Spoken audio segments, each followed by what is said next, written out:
Hello and thanks for watching. Today we're joined by Chief Alan Berkowsky of the Evanston Fire and Life Safety Department. He has recently announced his retirement. Congratulations, Chief.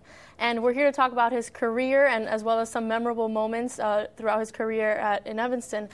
So Chief, how many years have you been with the Evanston Fire Department? It'll be a little less than 29 years, starting in 1981. Wow, 29 years. Yeah. Okay, that's a long time. They flew by. They flew by. And so explain to me a little bit about where are you from originally? I grew up in Skokie. Okay. Went to Niles North and graduated Niles North and went to Oakton and then just got married and came to Evanston. Okay, so why Evanston Fire Department? When I was looking for fire departments, as I was 21 years old, I was looking for departments that just had some attraction, and I really loved Evanston. There's so many neat things about it: the lakefront, the two major hospitals, Northwestern University, and the downtown, the housing stock, and the department. It's a large enough department where there's a lot of opportunities. There's opportunities to do different things, become a diver, become someone interested in hazardous materials, firefighting, paramedics, and there's a high call volume. So it keeps the job interesting. And what's neat about Evanston is really a cross between a city and a suburb, which just really added to my desire to work for the Evanston Fire Department. Okay, and is Evanston the only fire department you've worked at, or have you worked in another city before? I've actually, I worked for privates, learning the basic EMT and paramedics, and then I went to Schiller Park for a while,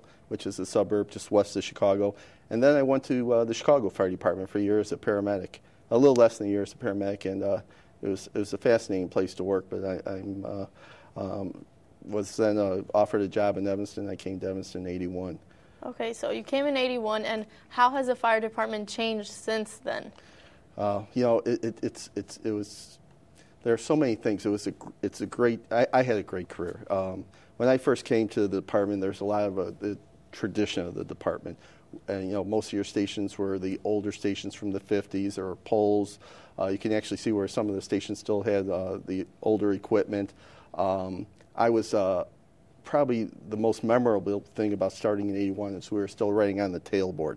That means when a call came in, the driver and the officer would go into the cab, and I would jump on back of the tailboard, on back of the equipment, hit the buzzer, let them know I'm hooked up and ready to go, and out we would go. And you'd hang on tight because some of the streets were pretty bumpy, and you got thrown around a little bit, but whether it was snowing, freezing, rain, you were back there hanging on and responding to the calls. Just the equipment was different. The way we fought fires was different. We didn't have a lot of the technology we have today. So it was really, and even the settings were different. Everyone slept in one big room, like a big dormitory. And now, there's some, individual dorms, and there's more emphasis on safety in the firehouse. For example, we slept right above where the engines would pull out. So, we separate the vehicles from the sleeping and the living spaces. So a lot of things have changed, but I'm so glad that I was able to start at that point in my career. Okay, and how has the city of Evanston changed? Not technically the fire department, but just Evanston as a whole. Evanston has done a fantastic job in just growing. We're landlocked. We're 8 square miles, so we can't expand, but we sure have changed. It's every corner has changed and has just improved incredibly. The building boom probably lasted about 12 years, and during that time, we had kind of a downtown area that was just barely making it. We had some anchor stores that were leaving, like Marshall Fields, and they were able to transform that downtown, put condos in a couple high-rise buildings. We took an industrial project that was doing okay, but not great, and they actually changed that whole thing into a entertainment mega center.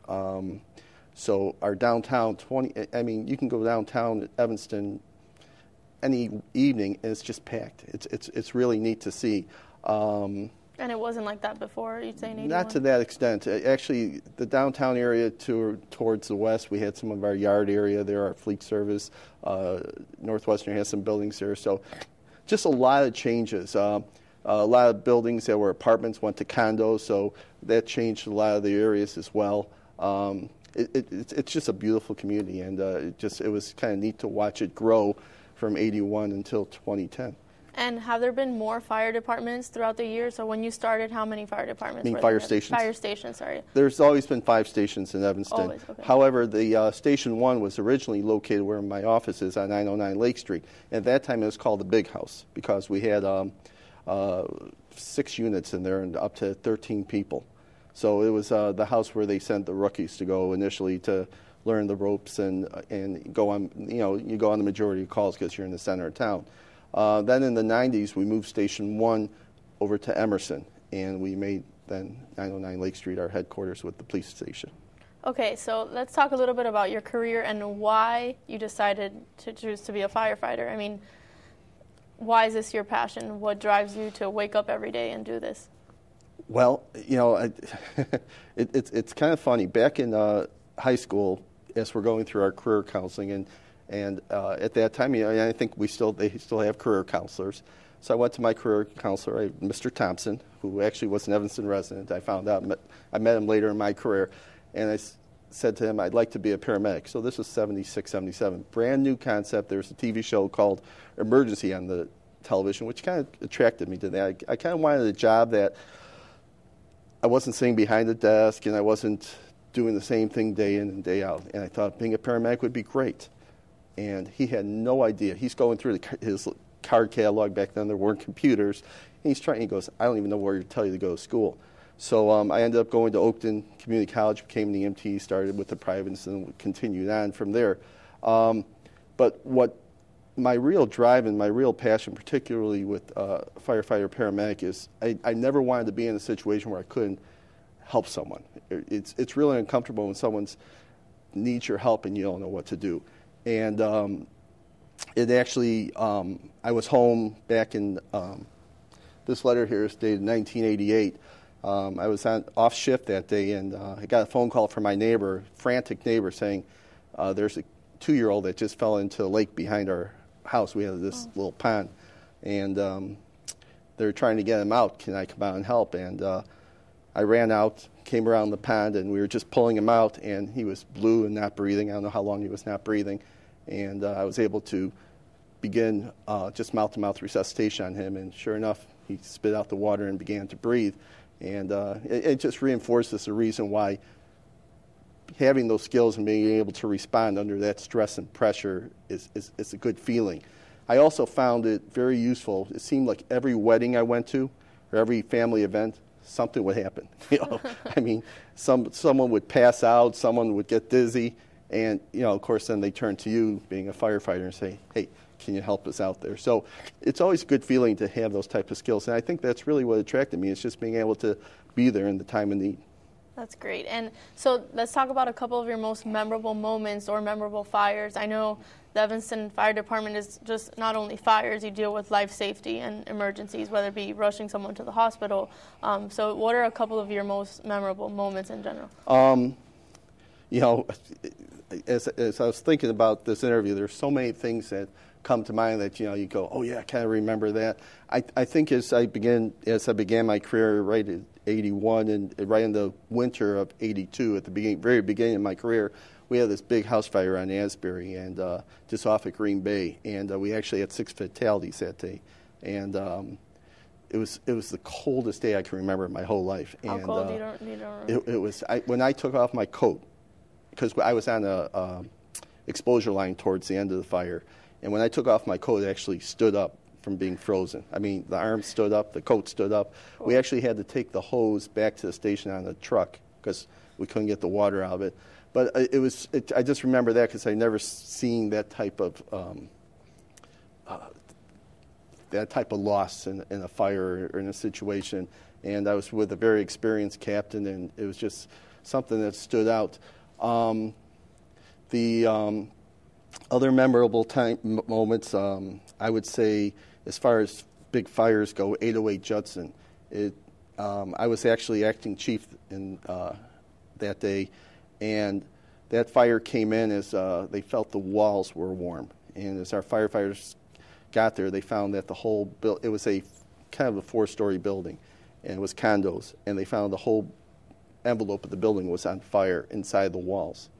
And at that point, I'm responding from my home, and I hear one of our firefighters are trapped and they can't find him. So that just kind of escalated the concern and trying to get this firefighter out of there. And when I arrived on the scene, they finally were able to find, at that time was Captain Kaneda, who's now a shift chief.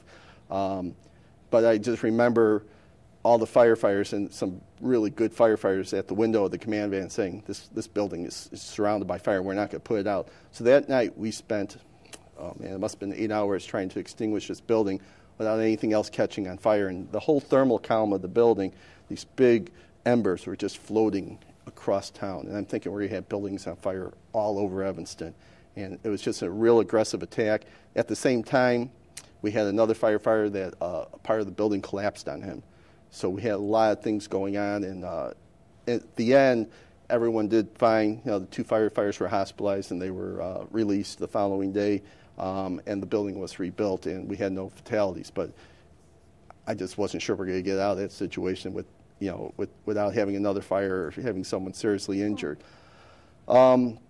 1603 Orrington was, and you know what, I think on 808 Judson, we actually have some footage of that we can kind of give you an idea on just how serious that fire was. Great, let's take a look at that video.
All right, so then another fire after 808 Judson would be 1603 Orrington. It was always a memorable fire for me.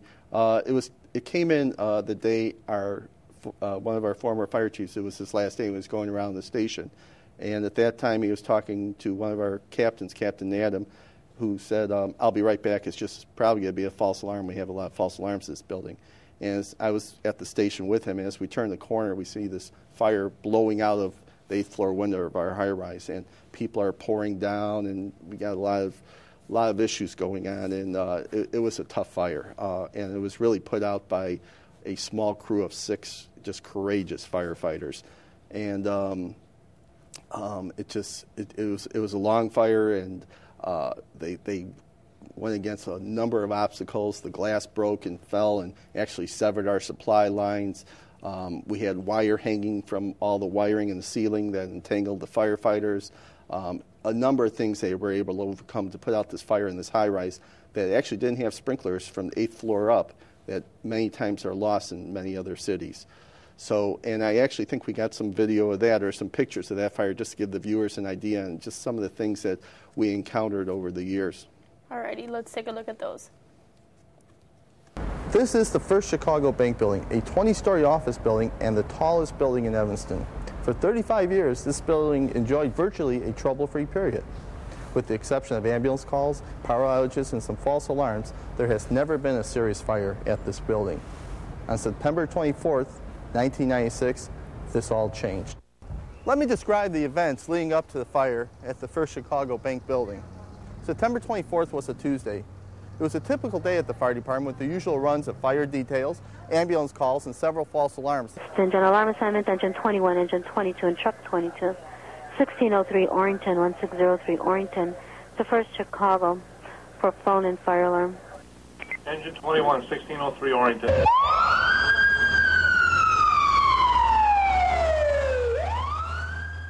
Well, it's a very direct route to get to the bank building, and we turned off of Lake Street onto Sherman.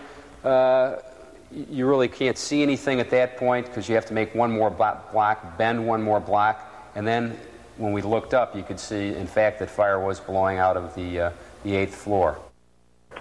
One time the scene looks like we have a fire, looks like about the 7th floor of the building. Why don't you send me another truck company if you would, dispatch? Truck 22 en route. In front of the building, we're going to put the aerial on. Man, engine 23. 23. I need, when you come in, I'm going to need a line to the 7th and 8th floor, the 8th floor. You want a line to the 8th floor for engine 3. And all the commotion and all the noise going on with all the fire activity up there, glass breaking, a lot of popping, you know, the ceiling falling in on you. Command to engine 20. What you can read me? You need to switch over to Mavis. No, I can't even see the buttons on my radio. Spare air bottles, north stairwell, north stairwell. Spare air bottles. We need EMS and a stair check to the 8th floor to remove someone.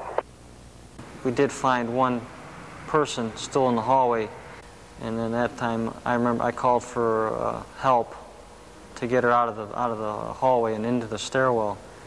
And that time we were met with another company who actually brought the patient out of the building, from what I was told. When we initially struck the fire on the 8th floor, though, I think we were all a little bit surprised when we were radioing down that the fire was struck, and we're getting reports back that we hadn't knocked it yet. It was at that point we realized we still had fire then going on the floor above us. And as Billy said, there was nobody else there to support us, so it was now disconnect, come up to the fire floor, and start all over again. The initial group of guys did a real tough. They were a superior job. Those guys, I think they saved the building.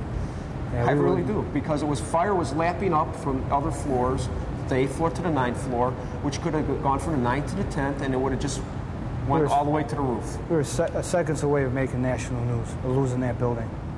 Anything can happen, as that day indicated. You just never know.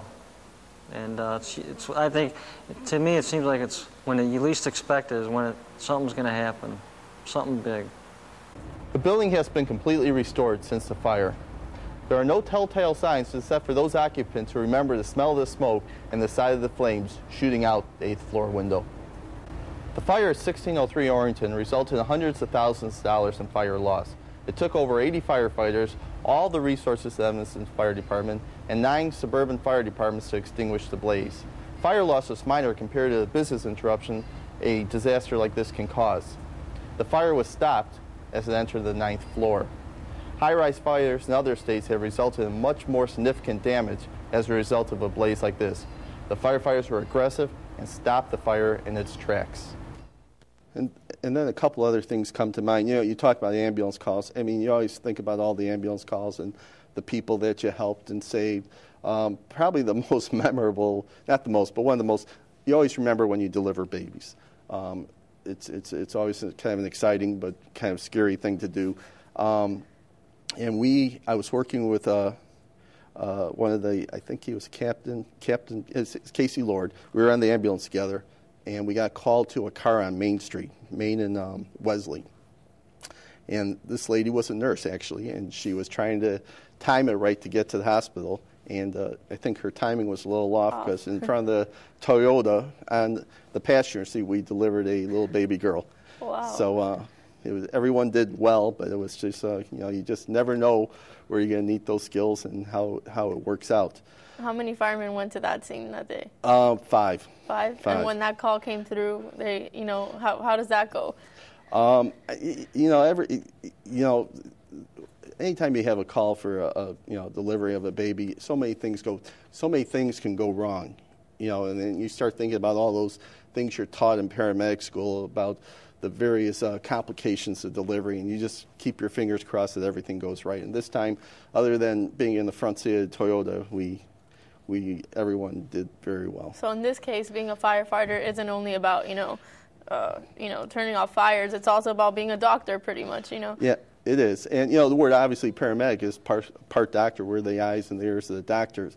And when paramedics were first developed in the 70s, a lot of doctors fought it because they didn't think we should be giving medications or doing defibrillations or even intubation, where we take a laryngoscope, look down the person's throat, and put a tube in their throat to help them breathe. That was only for anesthesiologists. So the training paramedics goes through is just incredible. I mean, just months and months of training and years of proficiency. Okay, and briefly describe to me in one of those moments, like delivering a baby or at a fire, when things are going wrong, like you were telling me about the fire on 1603 or 808 Judson, or delivering a child. What's going through your mind at that moment, or even working with with your coworkers, with all the other firefighters? Yeah. How do you handle this, commotion? You know what? You just got to put your game face on, and you just got to focus on what you got to do to make it better. And you start knocking off, putting the tasks in front and putting the assignments and making the assignments to make the problem go away, to mitigate the incident. And you can't let the distractions of fire or screaming or blood or whatever else is out there interfere with what your job is, and that is to take care of the problem you're called there to deal with.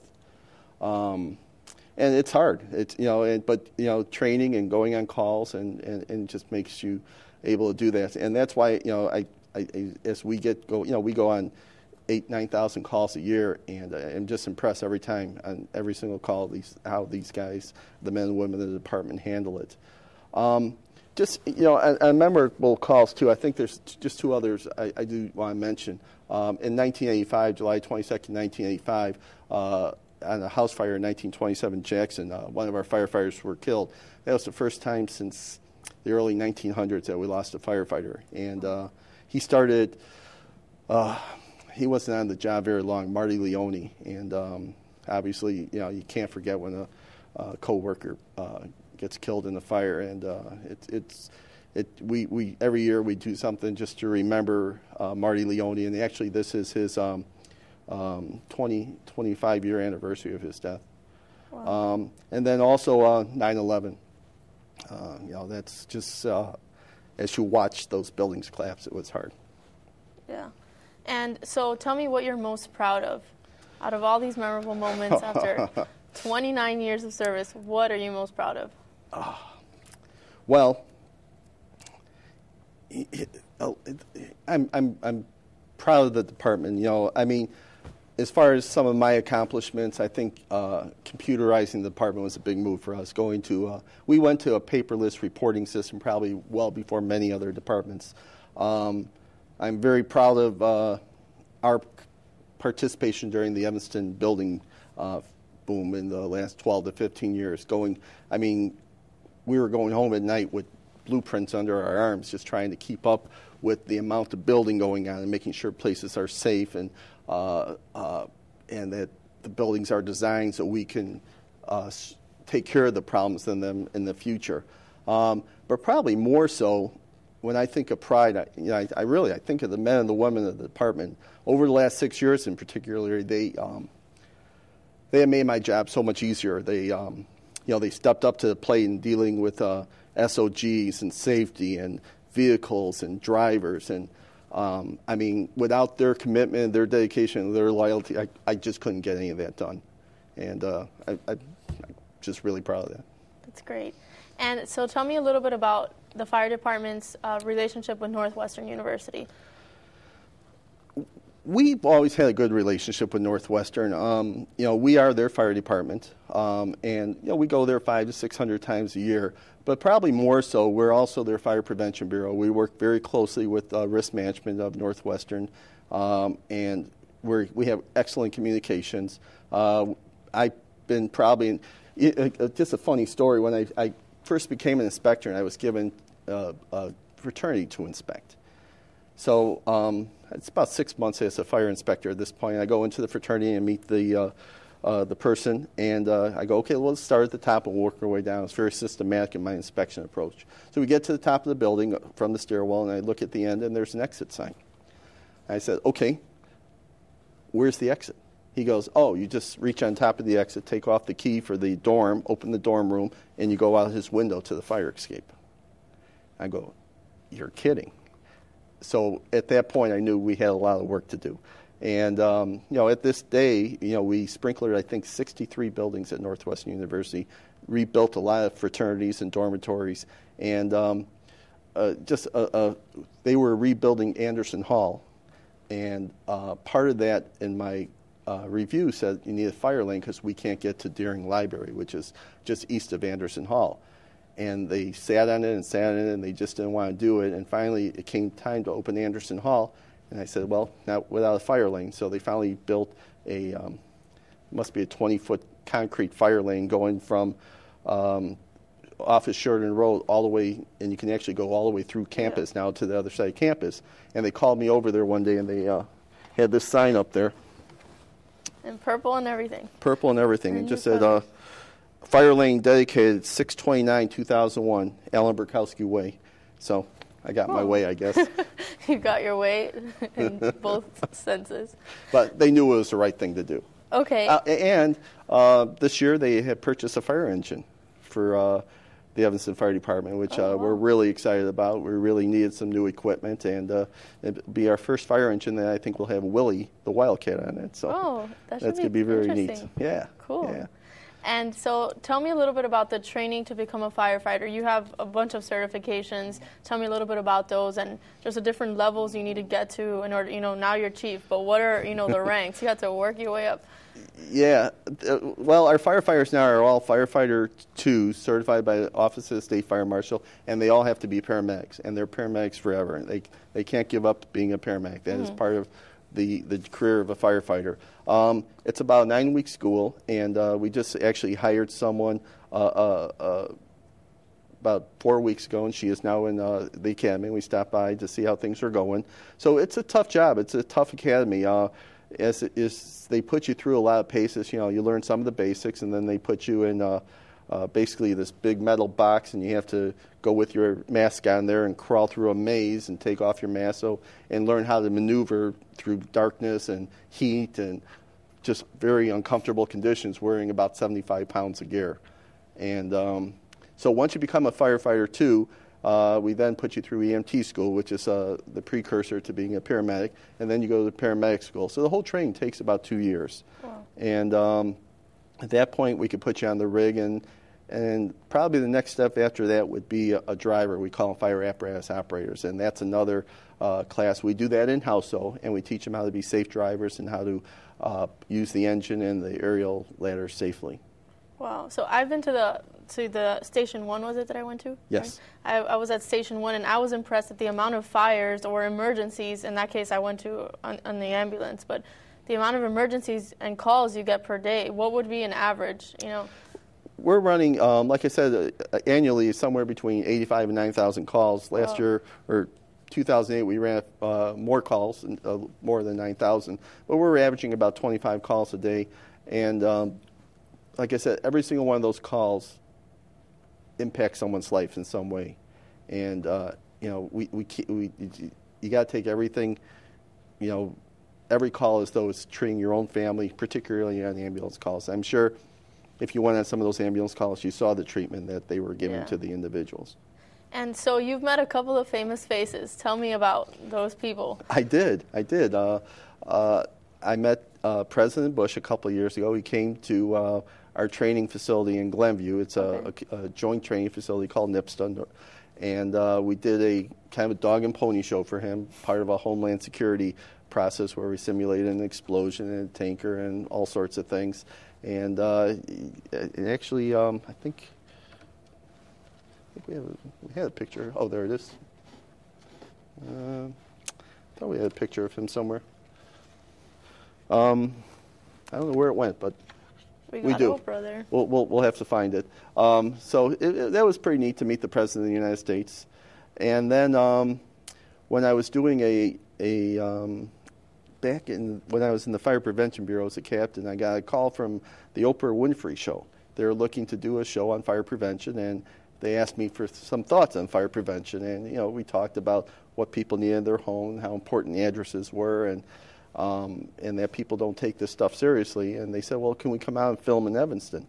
So we came out, and they came out, and we filmed on a Sunday. We basically did cold calling. We knocked on people's door, and they said they're from the Oprah Winfrey Show, and it's amazing how people open their doors when you're Oprah. And we checked smoke detectors, and of course they said, oh, I was going to put a battery in there, and I didn't, and whatever. And then then the day of the show, they picked me up in a limo and took me out to the show, and they did the whole thing, and it was very neat to meet Oprah. Were you on the show as well? I was on the front row, and I was just kind of one of the show experts when they had questions about fire prevention and firefighting. So it was very cool. Cool. And you've had a couple of interviews on Dateline and... Yeah, Dateline and Channel 9 News dealing with fire prevention. Dateline was actually, it was really kind of neat.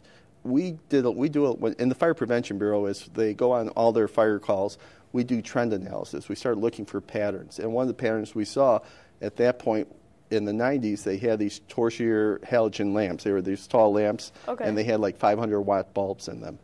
And we got a call once of an odor investigation. It turned out that there was an insect that was just burning on this bulb. And then we got a call of a fire, and it turned out kids were playing in the house, and someone kicked the shoe, and it landed in it had like an inverted shade. Shoe landed on the bulb and started on fire, and started the curtains on fire. And then we had another call. So I was working at a downtown event and ran into Randy Salerno from Channel 9 News, and was telling me about these lamps, and he did a story on them where he brought 3 lamps and put them in the fire stations, and we hung stuff, and sure enough, whatever we hung over the lamp would start on fire. And at that point, UL got involved, and Dateline NBC took it on, and Dateline NBC came out to Station 2 and set up their whole studio, and I was interviewed by Dateline NBC. Wow. So, yeah, some very neat stuff. Moments in the spotlight. And tell me about the opening of the new 9/11 Center. We did that in 94, I think. At that point, the old 911 Center was in the police station, but it was in a small room, and the council looked really old. And if you look behind the council, it was a sea of just wires. And we were, at that point, we had our 9/11 surcharge on the telephone line, so we had some funding that we were able to bond out for and get some money to redo a 9/11 center. And we took one of the fire station rooms and converted that to a state-of-the-art 911 center. And working with the police department and our emergency telephone system board and our aldermen, we were able to design and come up with a really an incredible 911 center. And there's so many things to do to make sure there's no interruption of service. You got new 911 lines, new consoles, new computers, new software, a new room, and it was pretty exciting to flip the switch and start that 911 center. And I spent many nights there working on software and stuff, but today it's in someone else's hands, and it's running very smoothly. And it's our telecommunicators, those are the people that answer our 911 calls. They're really don't get enough credit. If you ever want to see a stressful situation, take a call from someone who's having a bad day. Someone who's being hurt, or someone who's injured, or someone who's sick, and trying to get information from them while you're trying to dispatch equipment. That's a tough job. That's rough. That's a tough job, and that's really where it all starts. They can't get us to the call, we can't help them. So those telecommunicators really do a great job. Make sure you're nice to them, even when you're in an emergency. That's right. Okay, so we're really close to Lake Mission, obviously, and have you ever had to rescue anyone on a jet ski? What are these water jet ski modifications about? Well, You know, Evanston, 25% of our borders is Lake Michigan. Yep. And my concern has always been just water rescue. And when someone's in Lake Michigan, it becomes an incredible task to help them because Lake Michigan's massive. It's a large body of water. We work very closely with our park recreation department, particularly during the season when their lifeguards are there. They do a great job, and if something doesn't look right, we get called and we work with them and we coordinate our team. When they're not there, we have to rely on divers. So what we did, and I think we're the only department in Illinois at least, we actually got jet skis for fire department use, and we have them sitting on a water dock at the Church Street boat ramp. Okay. And basically when we get a call for someone in trouble in Lake Michigan, we respond an engine with people who were trained on the jet skis, and they jump on the jet skis just like you would jump in the ambulance, and we can actually affect a water rescue using jet skis. Wow, no matter what temperature, no matter what weather. Well, they can't go out, obviously, in freezing, and they can't go out at night. So there's some limitations. Okay. But most of those rescues are usually during daylight. Yeah. You know, what happens if, there's an emergency at nighttime? Well, then we have another plan. We do have our divers, and then we also have a joint rescue plan with the Wilmette Fire Department where we bring in their divers and our divers.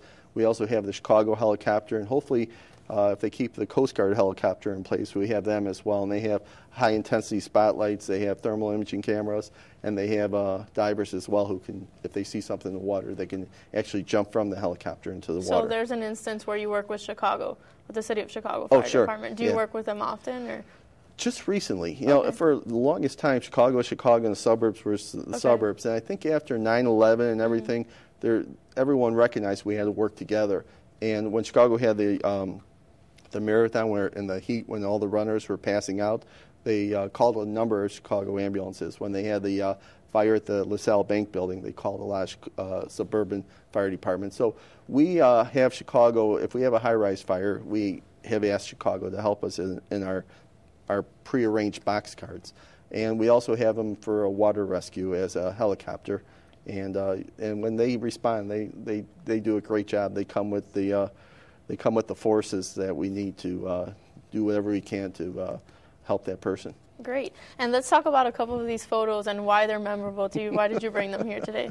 So where are you in this picture here? I'll let you pick me out. Let's see. It's going to be rough. Give you a hint. I'm right here, actually. That's you? Yeah, 1981. Wow. And if you notice, too, this is our firefighting recruit class. Your first year. This is while I'm still in firefighter school. And the engine itself is actually an open cab engine. Okay. And so, back then, even when I started and I learned to tiller, tillering is the tiller truck. It's the articulating fire truck we have with the ladder. We used to sit on top of the ladder, and all you had was a windshield and a steering wheel and a seat. And it didn't make a difference what the weather is. You're got to make sure that you're tillering and watching out and paying attention to the drivers. Let's see, what do we have here? A small photo. Yeah, this was the small photo was. This is actually a picture of Marty Leone, the firefighter that was killed, and this is a photo we kind of rigged as a promotional piece for just for the department, just to show our services at the time and what paramedics were all about. Okay. So, let's take a look at this one. This was just during our 9/11 ceremonies.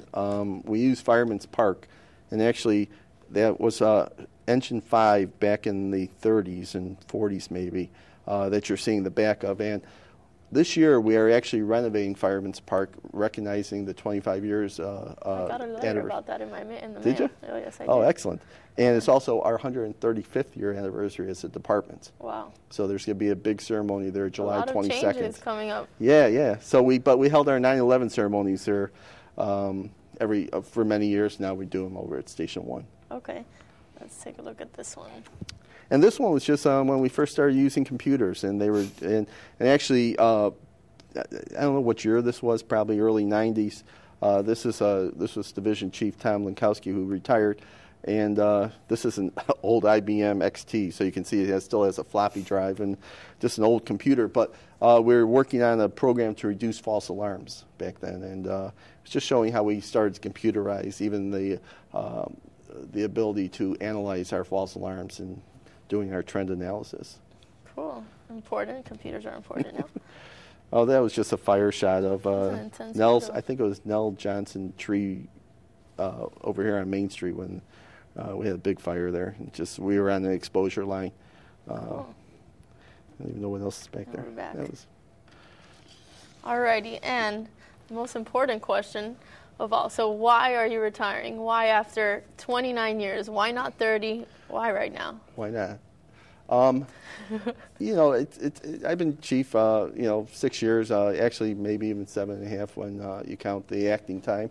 And I'm ready to look for some other challenges and ready to move on. I'm going to miss the department. I'm going to miss the talent of the men and women in the Evanston Fire Department. Like I said, I don't think people really understand.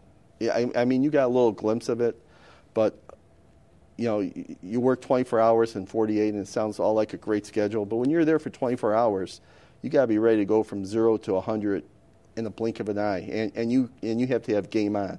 You can't. And multiple times, which is impressive. Right. From 0 to 100, even if you're, it could be 3 in the morning and you're there. And it could be a fire. It could be as simple as an odor investigation and carbon monoxide. Someone fell out of bed.